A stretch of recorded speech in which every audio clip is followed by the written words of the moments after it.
Walk ಮಾಡ್ಕೊಂಡು ಹೋಗ್ತಾ ಎಲ್ಲಿಂದ ನಡೀತಾ ಇದ್ದೀರಾ? ಗೋರಡಿ. ಅಲ್ಲಿ ಎಷ್ಟು ಕಿಲೋಮೀಟರ್ ನಡೆದಿರಲ್ಲ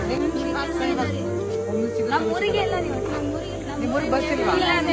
ಕರೆಕ್ಟಾಗಿ ದೇವನಹಳ್ಳಿಗೆ ಎಷ್ಟು ಕಿಲೋಮೀಟರ್ ಆಗುತ್ತೆ? 7 ಕಿಲೋಮೀಟರ್. 7 ಕಿಲೋಮೀಟರ್ ನೋಡ್ಕೊಂಡ್ ಬಂದಿದ್ದೀರಾ? ಹೋಗ್ತಾ ಇದ್ವಿ.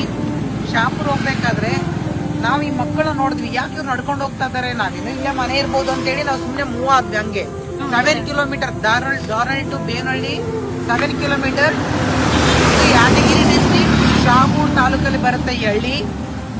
ಎವ್ರಿ ಡೇ ಮಾರ್ನಿಂಗ್ ಬಸ್ ಸಿಗುತ್ತೆ, ಮಸ್ತ್ ಮಾರ್ನಿಂಗ್ ಸಿಗುತ್ತೆ ನೋಡಿ. ಬೆಳಗ್ಗೆ ಮಾರ್ನಿಂಗ್ ಕೂಡ ಇವ್ರಿಗೆ ಬಸ್ ಸಿಗಲ್ಲ. ಅಂಡ್ ಈವ್ನಿಂಗ್ ಈ ತರ ಕತ್ಲ ಟೈಮಲ್ಲಿ, ಟೈಮ್ ಇವಾಗ 6 ಆಗಿದೆ, ಆಲ್ರೆಡಿ ಕತ್ಲ ಆಗ್ತದೆ ಈ ಕಡೆ. ಅವ್ರ ಮನೆಗೆ ಹೋಗೋಷ್ಟು ಎಷ್ಟು ಗಂಟೆ ಆಗುತ್ತೆ? ನಿಮ್ಮ ಮನೆಗೆ 7:30 ಆಗುತ್ತೆ. ಎಲ್ಲ ಗವರ್ಮೆಂಟ್ ಸ್ಕೂಲ್ ಮಕ್ಕಳು, ಕರೆಕ್ಟಾ?